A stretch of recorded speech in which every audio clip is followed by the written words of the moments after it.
Hey guys, Elizabeth Quinn here again with Elizabeth Scenes and Scents and my consultant website, waftingwonderfulwax.scentsy.us. Today, I have my February melting basket, which I have decided to title Tea and My Favorite Book.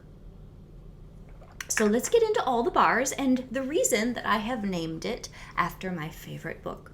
I was trying to compile some sort of a group that felt romantic and floral and sweet, and as I was reading the labels on the bars, I thought, my gosh, I can retell with some of these bars my favorite story, which is Anne of Green Gables. So first off, we need the heroine herself. And I think My Wish is the perfect bar for Anne's personality. It's a little odd, it's very dreamy, it's got marshmallow and fig and violet leaf or violet, and it's just, I think, so appropriate for her.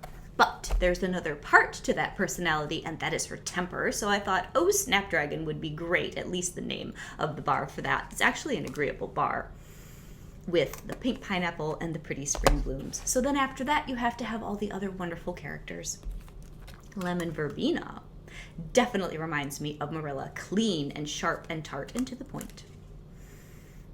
For sure. And then we have to have Matthew, who is unassuming and gentle, and you're not exactly sure what he's going to say or if he's going to assert himself. And that to me is very much like the personality of Vanilla Bourbon. This is one that you can't tell whether it's there or not unless you put your nose right up to the warmer, but it is gentle and agreeable, just like Matthew. So then after that, we need Anne's best friend, who is Diana, and her parents, especially her mother, is trying to raise her to be a proper Victorian young lady. So Lilacs and Violets, at least in theory, is who Diana is supposed to be, but she and Anne keep getting into scrape after scrape, so you know that isn't really true.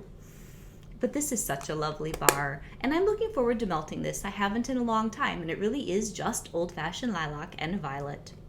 So then you wouldn't have a good neighborhood story without a busybody. So I think cashmere, which is a little off-putting until you warm it, and a little bit powdery and prudish, is very much like dear old Mrs. Rachel Lynde. Okay, so after all of those, you can't forget the reason that Anne goes through all of her ups and downs is that she has met this annoying boy who eventually becomes a wonderful man, Gilbert. And I think Cambridge is an appropriate bar for him. It's mellow, and it's got a little bit of spice, and it is just warm and inviting. And I always enjoy the interaction between him and Anne as I reread or I watch the old PBS special from the Pledge Drive days. So I think Cambridge is appropriate for him. All right, so after that, you have to have a few odd things that go on in a good story, right? We got to have some capers. So I think the best thing in all of it is when Anne just about poisons her teacher, Miss Stacy, because she forgot to put the top on the sauce for the plum pudding. A mouse drowns in it, and as Miss Stacy is bringing the spoon to her mouth, she says, "Oh, Miss Stacy, don't eat it, don't eat it!" And that just sweet plum pastry, it's perfect for that. And she also makes plum puffs, so that's 2 for 1. So sweet plum pastry, it just reminds me of that crazy part in this story. And it's warm and gooey and bubbly, probably more like a plum puff than a plum pudding, but it has plum in the name, and it reminds me of Anne and her disasters.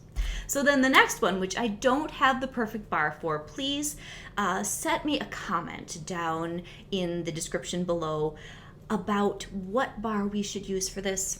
I have Sun-Ripened Berry. It is decent.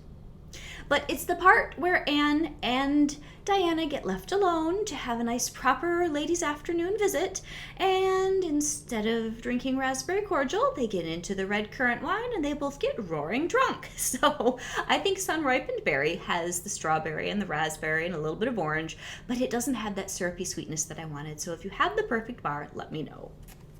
All right, so after that, just to celebrate the friendship, since this is February and we need lots of sweet stuff that we need to melt, I have Petal Pals, because their friendship, this one has to be right upside down, their friendship is probably not as sweet as this bar. It's a little up and down and a little bit rocky, but this is vanilla and rose, and I have not melted it, so I'm looking forward to doing so.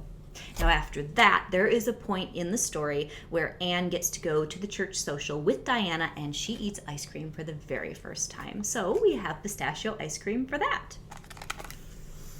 And I don't think it was pistachio ice cream that she got to eat, but this is just so good. So it's got the pistachio and a tiny bit of coconut and that creaminess from the ice cream, and I'll be looking forward to melting this in February.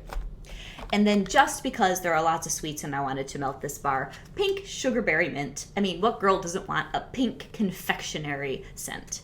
So this is actually really sassy, which I think is very much like Anne. So it's got mint and it's got kind of a raspberry, strawberry, and spun sugar feeling to it. And it's a great bar. Looking forward to doing this. So then the actual setting, where does it take place? Well, first off, this is all taking place on an island. And I love Harbor's Edge, so I thought that we should think about that.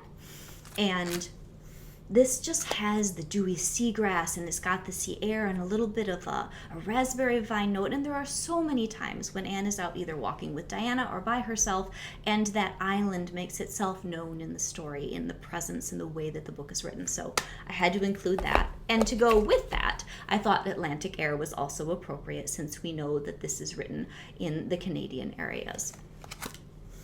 And this is just beautiful salty sea air. So then, a little bit more specific, when Anne is coming to the island and she is driving with Matthew down this beautiful thing called the Avenue, that's not good enough for her, so she calls it the White Way of Delight. And I thought that Plum and White Woods was a totally appropriate bar for that beautiful moment in the story. And this is very light and delicate, just like the sunlight filtering through the trees in that scene.